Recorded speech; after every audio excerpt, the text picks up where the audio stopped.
I'm pretty sure that Liam Neeson doesn't need to make any more action movies. No. Okay.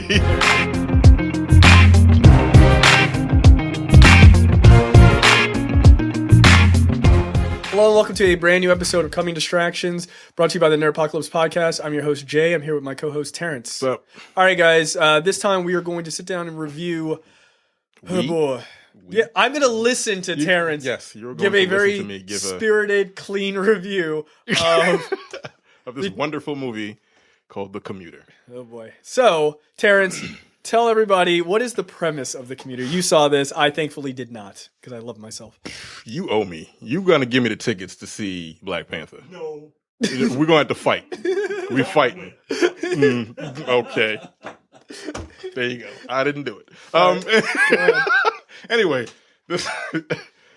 okay, basically, what The Commuter is based is it's a guy. He's on a train. He takes a train to work every morning. He's one morning, a commuter. I get it. Yeah, he sells life insurance.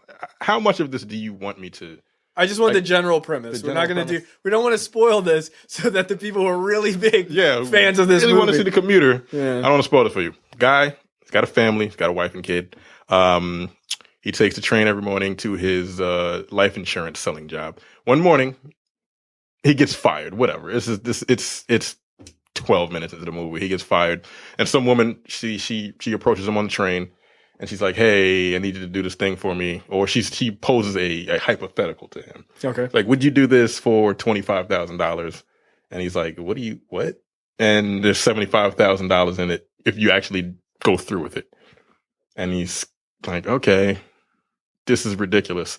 But he goes into the bathroom where she says the money is, and he finds 25 grand. He's like, oh, and he takes it. He's like, yeah, I just got fired. I need this money. Right. And so it basically like sets this, not a game. He's got to find someone on a train and get rid of them. I throw them off the train? Like kill them. Oh. Okay. And that's the premise. I fell asleep at least once because I was in a reclining chair and it was very comfortable. But the movie wasn't very entertaining until like the last 30 minutes. It starts out with this weird, really, really weird montage of like the day-to-day life or like the day-to-day morning that he wakes up in the morning, he talks to his wife and his kid.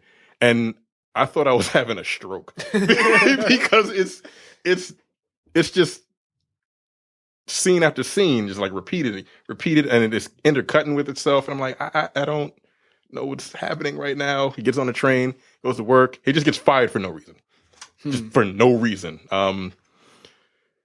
I don't even know what to say about this movie. It's okay.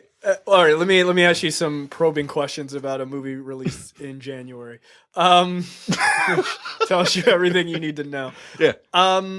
Is this as good as the Taken series? Because this seems like I've Taken only seen the the first one. Is it as good as Taken 1? No. Is it as good? What's another Liam Neeson? Beyond the Gravestones? I've never seen that. A Walk Amongst the Tombstones? Sure. Okay. No, I've never seen that either. Okay. I've seen The Gray. I've never seen Taken. Okay. Is it as good as The Gray? I like The Gray. No. Okay. I don't think I'm going to see this movie. You don't need to. The funny thing about this movie is that it's trying to tell, it's got a message to it because there's a few scenes I'm going to spoil. I don't believe you. I don't believe that there's a message in this movie. I'm going to spoil this. I'm going to spoil like one or two scenes. When he gets fired, he's like, I've been working for this company for 10 years. And he gets fired, and his severance package is life insurance. Oh, see, that ain't right. They just give him life insurance as a severance package. He's like, really? Wow. Really? That's what you're going to give me? And the 1%. And there's another scene where there's a guy on the train. He's like he's a stockbroker, right? Okay. He works for some company, I don't know, but he used to work for Goldman Sachs. Wow. Okay. So he sits down with this guy because he's got to figure out who some person is, and he has to he's got to get rid of them. So he sits down, he talks to this person. He's like, "Hey, I heard you're a stockbroker. Me and my wife are because he's trying to probe." And he used to be a cop. I forgot about that part. Oh, okay. He's an ex-cop. All right. So that was one of my questions. Like, how is this guy so physical with like everybody in the trailer? He's an ex-cop, so he's using his detective skills to. And Patrick Wilson used to be his partner. Okay. When he gets fired, he meets him in a bar, and Sam Neill is in it also. It doesn't matter. Whatever. It does matter, but whatever. Not for this. But he's talking to this guy on a train, And he's like a jerk. He's like a real, he's just smarmy. And when he gets up, the guy's on his guy's got the earpiece in because, of course, he's saying, man, I should have never left Goldman Sachs. And that's when he finds out he works for Goldman Sachs. And he's like, oh, Goldman Sachs. He's like, this is for the middle class. And he just gives him the finger. I was like, yo, good night. Good night. So, and it's just a whole bunch of different messages about, this is about the working middle class. I had a whole nest egg. And then the 2008 stock market and the crash, the sub housing. The prime stuff. I was like, really? You're corny. But he put the director tried to put all of these little things in there. That's why that article that came out is like the best dumb smart movie, because it was little things like that put into the movie. No, it's just it sounds like it's just trying to jump on, no pun intended. It's just trying to jump on that sort of popularity train of, kind of coming back on those things. Yeah. Again, this is not a good movie. But if you're going to watch it, it's a good folding laundry movie. Okay. If you're going to watch it, you can skip like the first 20, 30 minutes. Wow. Okay, that is a ringing endorsement.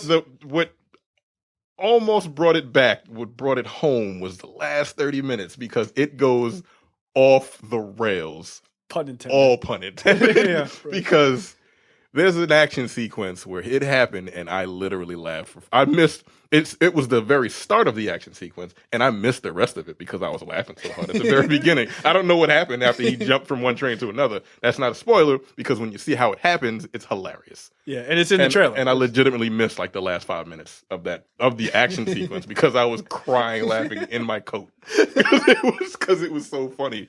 It's incredibly, you can tell the twist coming from a mile. You can tell a twist if within like the first 10 minutes. You know what's going to happen. Like it's about as cliche as an action movie can get. Okay. Like you know what's going to happen through the entire movie. It's so what's your score out of 5 for this one? Do I have to give a numerical score? Yes, you do. The people demand it. I don't want to. No, I'm gonna give it you know what? That last 30 minutes was so ridiculous. I'm gonna go ahead and give it a 2.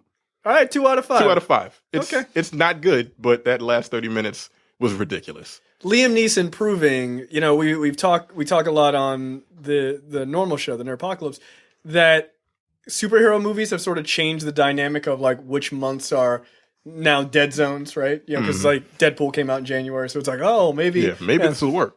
No, not all movies are equal. Yeah, so at all. The Commuter proving January is still a dead zone for movies. So we'll see you in February, guys.